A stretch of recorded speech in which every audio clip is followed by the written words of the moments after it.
Hello again, I'm Maurice. I'm here again with another in the series, The Little Word If. There's so many in the Bible, 549 times if, conditions to promises and questions. Well, this one's the third temptation of Jesus, number 3, if.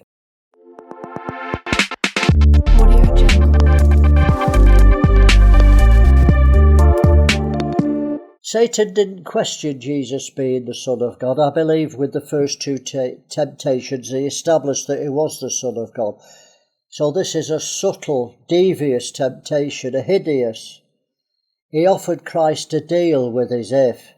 If you do this, I'll do this. He offered him a clear deal, a promise, if he fulfilled the conditions.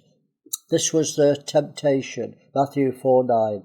Satan said to Jesus, "All these things will I give you, the kingdoms of the world and the glory of them." What a promise. And Satan said, "I can give them, they're mine." And Jesus didn't say no, he accepted that Satan could give him them. The condition was, all these things if you'll fall down and worship me. So Satan set out the conditions for obtaining fame and fortune of men and status in this world. Thank God that Jesus declined. So many good men have fallen for this temptation, this if, because they want the things of this world, the same as the Gentiles. Jesus said, all these things do the Gentiles seek. You seek first the kingdom that's coming, not the kingdom now.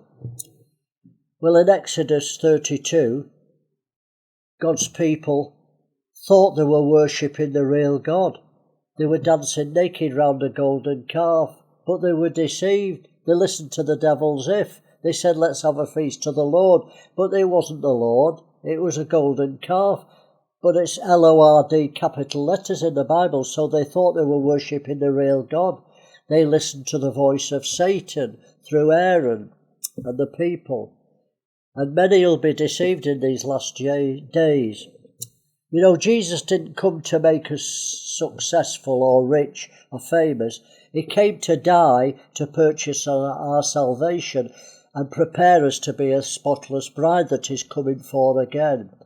Peter tells us to live as pilgrims and strangers, not politicians, not show business entertainers, not famous people who seek status and riches in this world.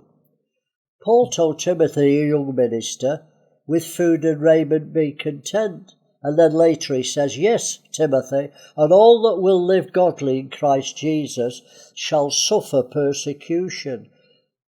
The apostles failed to the church's modern day standards of success.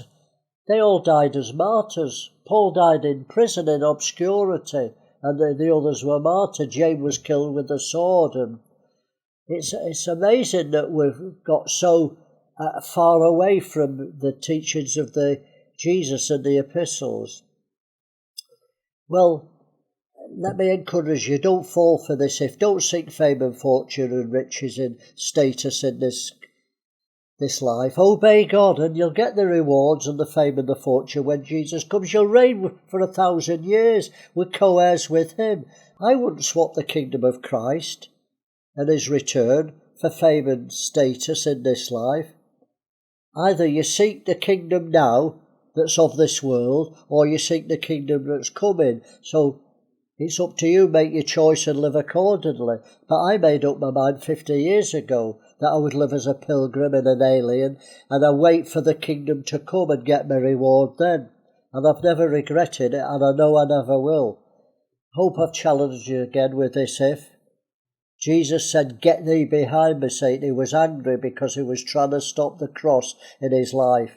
I'm going. I've got a busy day ahead, lots of things to do, so see you.